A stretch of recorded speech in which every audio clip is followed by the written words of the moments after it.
Good afternoon, Mike. This week we'll see what's the top trend for the most port votes ending yesterday, which is July 26, 2021. What we are seeing is the top 10 ports activity as we observed on our common backbone, right? Again, there are not much surprises here since the previous weeks, especially at the number one is the Telnet port, which is 23 TCP. It was at position number 2, and actually it moved up by one position to number 1 ranking. Basically, it kind of swapped places with the 445 TCP, which was number 1 last week. 445 is for SMB, and followed by at number 3 is SSH port 22. 4 and 5 are 8291, 8728. I'm going to talk a little bit about them, but those two ports are associated with the MikroTik devices.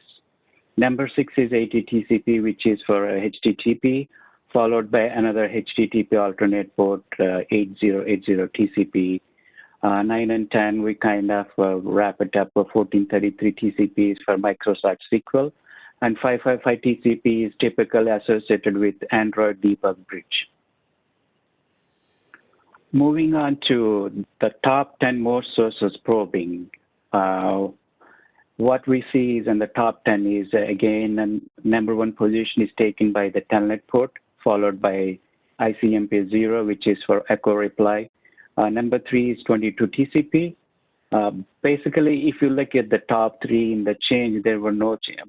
Actually, I'll take it back. For the top 4 ports until AT TCP, absolutely there's no change in activity since last week. They remain at their position since last week.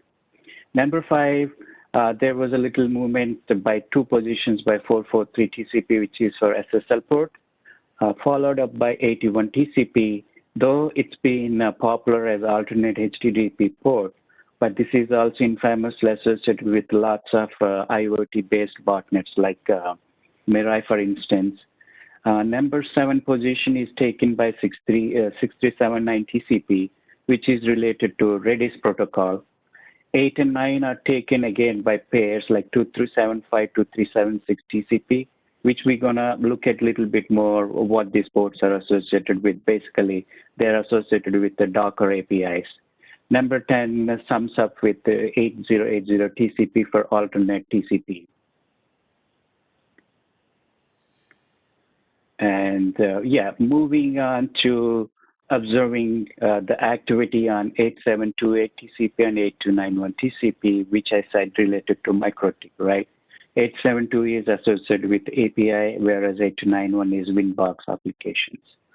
What we are seeing here in this graph is actually on x-axis is the port. What ports we are seeing in this case, we are looking at 8728 and 8291 TCP destination flows. On the y-axis is the number of scanners or maybe unique scan sets we are observing in an hour. In this scenario, I think in the 90 days, if you're looking at the past 90 days, there's a very slight increase, but more or less the number of scanners remained the same, maybe constant in this scenario. Okay, what happened? Basically, if you look at it here, I have to mention, because it's shown as a stacked graph, you see red on top of blue. But in the sense, basically, the scanners are about 8,000 per hour. And if you take out the blue portion, more or less the same number of scanners are seen for other port also. Because they have the common, most of the IPs or maybe scanners are common to both these ports, I just picked on one port, 8291 TCP. And here we are showing the geographical distribution of the scanners for 8291 as well as to some extent other port 8297 also. Here we are seeing about 8,300 addresses basically spread across all over the world, but most likely concentrated in Asia Pac in the sense Chinese region as well as India and Africa and a little bit of our America regions also. The reason they're more popular in Asia Pac region, and maybe because of that reason, we see more of these devices, maybe scanners originating from those regions. And I would like to point, since the last few weeks, the number of scanners have not changed much in the sense they're always around 8,000 plus addresses, but sometimes it's 8,100, sometimes 8,400, but the number seems to be little over 8,000 scanners per hour. And moving on to other ports, 2375 TCP and 2376 TCP. Again, I'm showing here the past 90 days of activity in a static graph. And pretty much, again, in this scenario also, they're working hand in hand, like similar to the previous two ports we have seen. In the sense, they have the same set of scanner IPs, maybe sources involved, and they're doing the bulk of the scanning activity.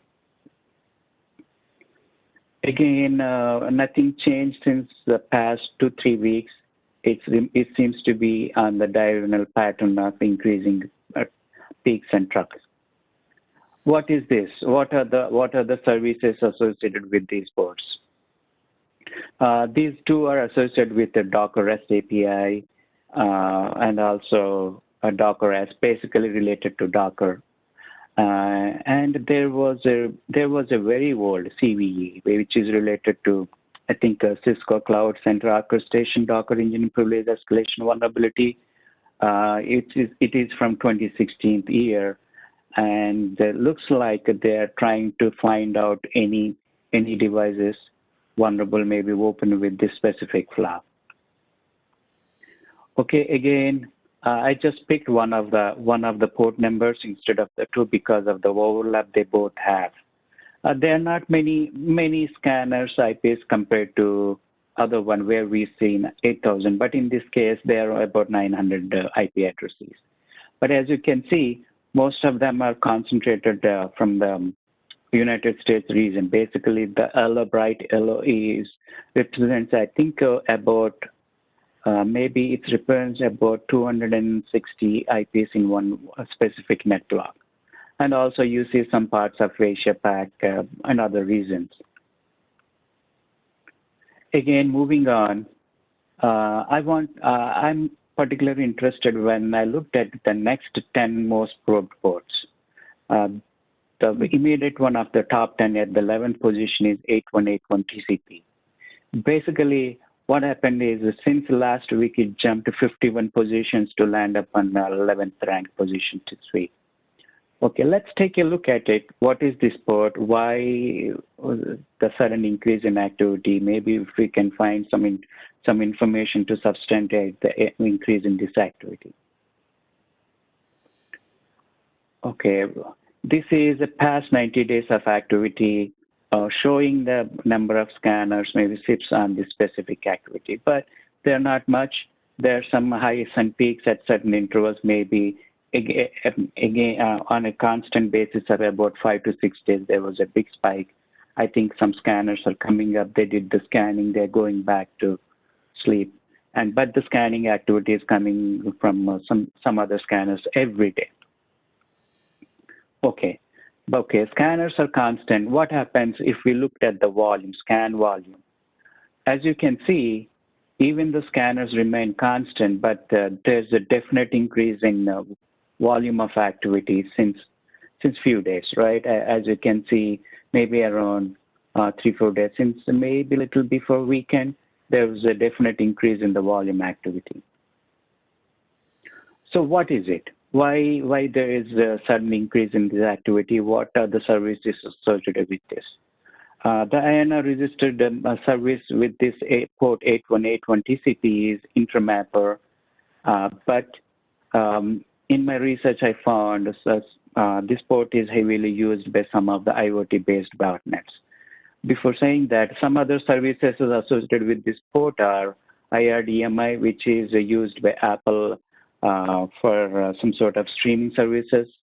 It is also used by EMC, Legato Networker, or some solution backup.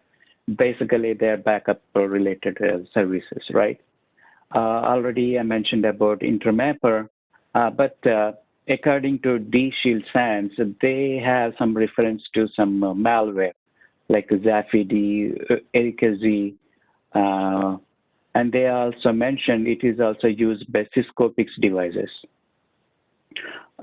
Definitely, it's a mix of unknown services and also bad activity associated with this port.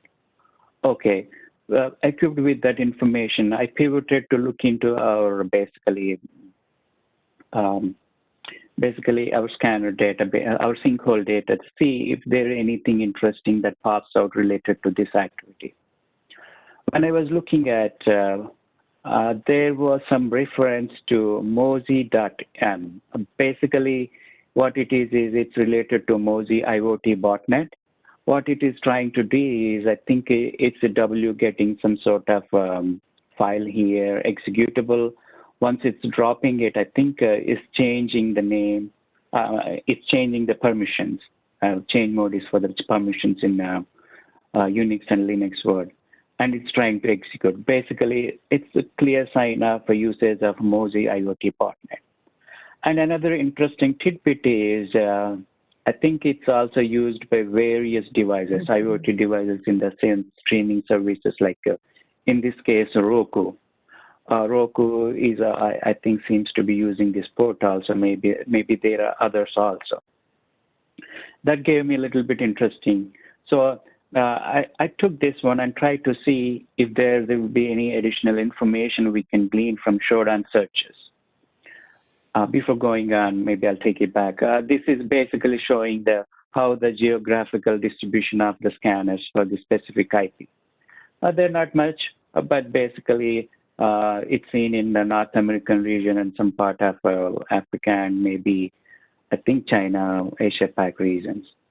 Moving on, again, these are the Showdown results. When I'm trying to query what kind of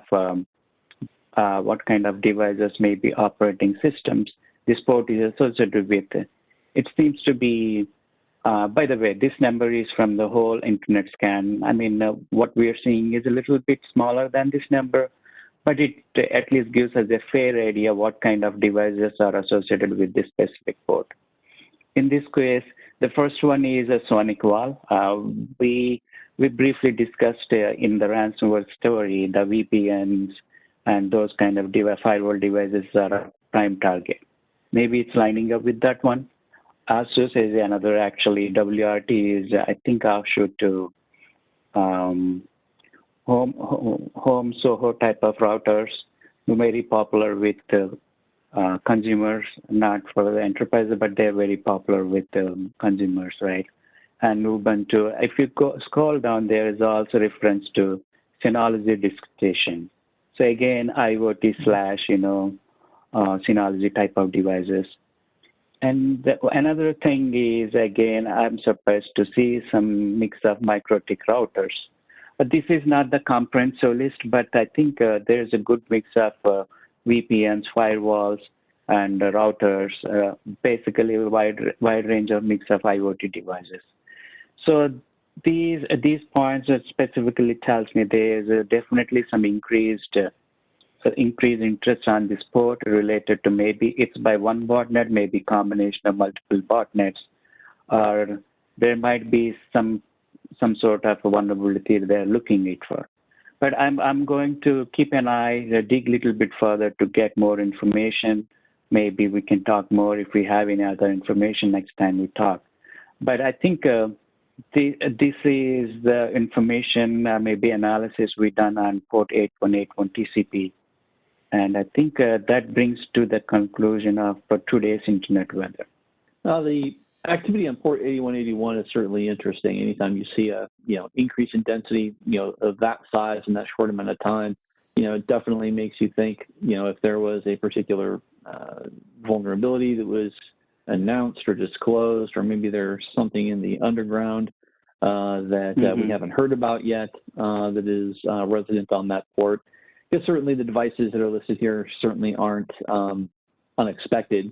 There are a lot of common names that you see here, kind of a thing. So that's and certainly with the prevalence of remote office workers, that infrastructure is being targeted, as we've seen over the last 18 months or more at an increased rate. So again, if we find that there's some new administrative port flaw or something like that in those small office, home office devices that they're suddenly starting to look for. It'll be interesting to see if we see any disclosures around that in the coming days or weeks. Absolutely. You said it so succinctly, Mike. But I think if anybody is running port 8181 TCP, for that matter, any of the ports we discussed, they needs to maybe a little bit of a look out, maybe some sort of filtering put in place to see what's happening. That would be one recommendation from now, looking at the activity we are seeing on our common backbone.